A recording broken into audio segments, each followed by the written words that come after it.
를 하면서 느끼는 최대의 만족은 선택의 자유가 저한테 있다는 거예요. 평생 일을 하고 싶으신 분, 이미 직업을 잃어버리신 분들이 이 직업을 권하고 싶죠.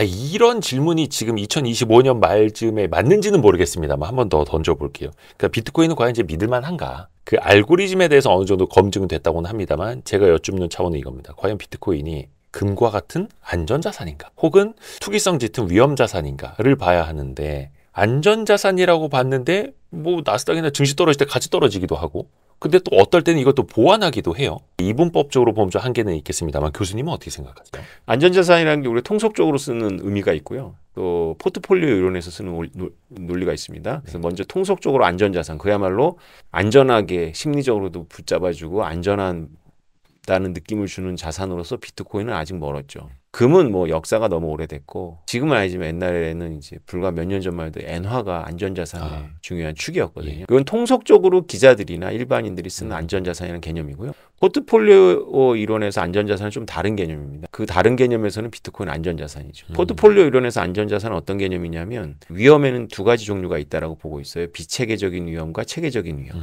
비체계적인 위험은 그 기업의 특수한 경영적 환경, 특별한 여러 가지 회계 처리 방식의 문제나 이런 것 때문에 가격이 요동치는 거라서 이런 거는 포트폴리오로다가 이렇게 해칭이 가능합니다. 그런데 포트폴리오로다 해칭이 안 되는 게 체계적 위험이거든요. 체계적 위험은 뭐 천재지변, 시장 전체가 흔들리는 거, 전쟁 이런 게 체계적 위험인데 이 포트폴리오 이론에 따르면 체계적 위험을 해칭하려면 비상관 자산이 필요합니다. 비상관 자산이라는 거는 다른 자산하고 같이 안 움직이는 거거든요. 연관성이 좀 다른 거. 그렇죠. 예. 그거를 비상관 자산이라고 하면 너무 어려우니까 이거를 전체적인 포트폴리오를 안전하게 만들어준다 그래서 안전자산이라고 하는 겁니다. 금이 안전해서 안전자산이 아니라 금을 일부 담으면 자산 전체가 좀 더 안전해지기 때문에 안전자산이거든요. 그렇죠. 이런 의미에서는 비트코인이 매우 유력한 안전자산인데 비트코인을 안전자산이라고 하면 너무 받아들일 수가 없으니까 이 비상관 자산의 말을 옛날 말을 다시 끌어온 거죠. 학술적이지만 비트코인이 비상관 자산이라서 이 남의 돈을 투자하는 그러니까 쉽게 말해서 기관 투자자들이 일부를 담습니다. 비상관 자산 일부 담게 되어 있거든요. 그래서 지금 월가에서 계속 레포트가 나옵니다. 과거의 추세지만 비트코인이나 이더리움을 1% 넣었을 때, 3% 넣었을 때, 5% 넣었을 때 어떠냐? 그러면 훨씬 더 이 요리가 빛이 나는 거예요. 그러니까 포트폴리오 내에서 균형을 맞추기 위해서 어떤 것들 많이 떨어졌는데 얘가 덜 떨어지고 있으면 얘를 팔아서 얘를 더 살 수 있는 균형을 맞추기 위한. 근데 사실 이제 따지고 보면요, 그 금값도 막 증시 폭락할 때 같이 떨어져요. 맞습니다. 네, 아예 안 떨어진 것도 아니니까. 그러니까 어떤 의미에서 비상관 자산은 이상적인 거죠. 없습니다. 지구 외부에 화성 경제가 있으면 이제 화성의 채권이 비상관 자산이 되는데 지구 안에서 이걸 해야 되는 거니까 얘 다 같이 움직이죠. 그러면은 교수님은 이제 이 비트코인의 미래를 어디까지 보시는지 제가 몰라가지고 진짜로 화폐를 대체할 수도 있다라고 보세요. 점점 조금씩이라도 대체해 나갈 거라고 보고 있어요. 그게 한순간은 아니겠지만. 물론요. 10년 안에 굉장히 결정적인 상황이 올 거라고 보고 있어요. 또 10년 안에 100만 달러, 지금 10만 달러 선을 테스트하고 있는데 다음 단계가 100만 달러거든요. 100만 달러 이상은 좀 다른 차원의 논의고요. 100만 달러까지는 충분히 진입이 가능하다라고 보는 이유가 그 기관들이 비트코인 총 발행량의 20-30%를 확보하려면 그 가격이 아마 100만 달러가 될 거라고 보고 있는 겁니다. 이게 지금 오르기 전에 금시총이 비트코인이 100만 달러가 되면 달성하는데 금이 너무 올라버려갖고 더 가야 더 가야 돼. 200만 달러 돼야 되는데 이 비트코인이 이제 정말로 이 투기적 어떤 자산이 아니라 지구 경제에서 중요한 축을 차지하는 1단계 진입이 100만 달러로 보고 있거든요. 그런 시기가 앞으로 10년 안에 오지 않을까. 지금이 10만 달러잖아요. 10만 달러입니다. 그러면은 10년 안에 100만 달러, 그러면 10년 안에 10배 간다는 얘기? 그렇죠. 이거 썸네일로 써도 됩니까? 제가 되게 보수적으로 얘기 드린 거예요. 예? 10년 안에 10배가 보수적인. 예, 기간이 보수적인 거죠. 비트코인은 원래 1, 10, 100, 1000만, 10만 상용 로그 스케일로다가 올라오거든요. 그러니까 비트코인한테 2,000달러라든가 2만 달러라든가 20만 달러는 별 의미 없어요. 그러니까 10만 달러에서 굉장히 고생하잖아요. 다음 단계가 바로 100만 달러입니다. 10만, 20만, 30만이 아니라 퀀텀 점프 하듯이요? 그렇습니다. 그러니까 로그 함수를 그려보면 굉장히 깨끗한 직선으로 나와요. 근데 그게 전 세계 모든 참여자들이 이걸 이제 매매를 하면서 시세가 형성이 되는 거잖아요. 그렇습니다. 그 사람들이 로그하면서 그려놓고 야 여기서부터 그 다음 거래는 여기 이렇게 하진 않잖아요. 그렇지 않죠. 그러니까 10년이라는 시간이 필요한 건데. 그렇죠. 그러니까 이게 점점 덩치가 커질수록 느려지기도 하고요. 변수가 생기는 게 기관들이 들어와서 기관들이 이걸 좀 약간 둔화시키는 경향이 있습니다. 그러니까 사람들, 개인들하고 기관들은 좀 다르게 움직이더라고요. 그래서 원래 지금 기관들이 들어오지 않았으면 이 가격보다 높을 가능성이 높아요. 왜냐하면 4차 반감기 이후기 때문에 높았다가 이제 푹 꺼지죠. 싱크홀처럼 꺼져버립니다. 그 개인들만 있다면. 근데 이번에 조정하는 걸 보시면서 저도 느꼈는데요. 주기를 타긴 타는데 상당히 부드럽다 이런 생각이 드는 거죠. 온화한 거죠. 폭등이 별로 없었기 때문에 폭락도 별로 없었던 거예요. 기관 자금으로 인해서요. 예. 그래서 그런 기관들이 들어오기 때문에 100만 달러 가는 시간이 좀 더 지연될 수도 있죠. 왜냐하면 기관들은 좀 오르면 바로 이익 실현해 버리더라고요. 개인들은 오르면 이제 그때부터 사잖아요. 예. 그래서 더 오르게 하고. 그러니까 어떻게 보면 이제 뭐 비트코인 공매도도 생기고 하면서 그렇습니다. 네. 그러면은 뭐 진폭이라고 해야 될까? 변동성은 좀 예전보다는 더 둔화된. 엄청 둔화됐습니다. 변동성이. 제가 비트코인을 발견한 11년 전에는 이런 변동성이 아니었어요. 굉장히 진짜 야생마를 탄다. 로데오라고 생각하시면 됩니다. 로데오. 거래도 별로 없었을 테니까. 지금처럼은. 그럼요, 아니었겠죠. 그럼요. 예, 거래량도 적고 하니까 팍 올라갔다 팍 내려갔다 하는 게 여러 번 있었죠. 그렇죠. 그러니까 또 많은 사람들이 이미 팔았을 수도 있고. 그렇습니다. 여기서 이런 질문도 한번 드려볼게요. 그게 그래서 규제 제도가 마련되기 전에 시장이 먼저 형성이 되고 앞서간다. 근데 이제 그렇죠. 많은 사람들이 그걸 본 거죠. 비트코인 막 억 단위 늦었어. 알트로 가고 곱하기 가고 뭐 디파인지 무슨 뭐 레버리지 뭐 하죠. 이것도 사실 인간의 본성이에요. 그렇죠. 내가 제2의 오태민이 될 거야.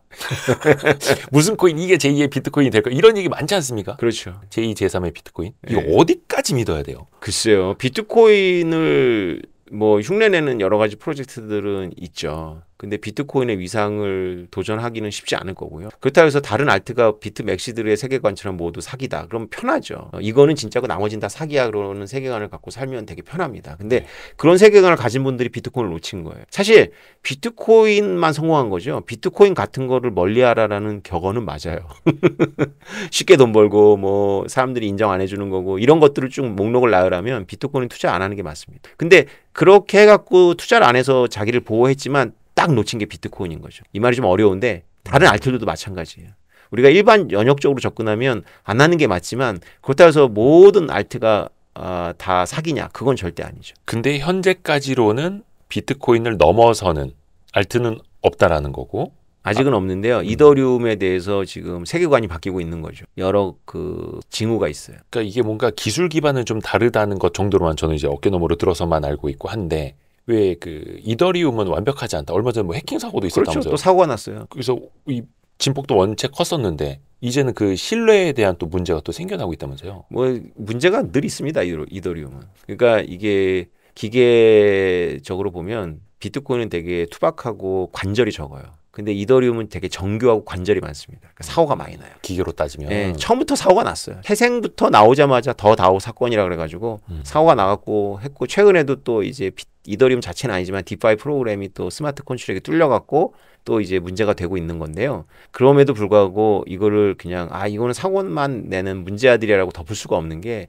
지금 제가 얘기했던 토크나 있잖아요. 이게 거의 대부분 이더리움 기반이에요. 이더리움 기반에서 실험이 되고 있고 우리가 배운 거고 또 앞으로 발전할 거거든요. 그러니까 우리가 흔히 알고 있는 사고 파는 이더리움이 아니라 기술 기반으로서의 이더리움, 네. 시스템으로서의 이더리움. 달러 스테이블 코인 발행의 절반을 담당하고 있고요. 절반이 넘어요. 그다음에 토큰화의 거의 대부분을 이더리움이 담당하고 있어요. 그러니까 이제 우리가 얘기하는 월가의 거물들이 토큰을 한다 그러면 이더 기반일 가능성이 되게 높습니다. 아니 그러면은 이더리움 자체가 흔들려 버리면 이걸 기반으로 만들어진 토큰화, 그 다음에 스테이블 코인들도 다 망하는 거 아니? 만약에 전제가 그렇다면 다 망할 거예요. 근데 그 전제가 맞을 가능성은 별로 없다는 것이죠. 예. 송두리째 흔들리진 않는다라고 보시는 그렇죠. 거예요? 그 정도는 테스트를 받은 거죠. 이더리움 지금까지. 흔들릴 수는 있다. 네, 완벽하진 않다. 부분적으로.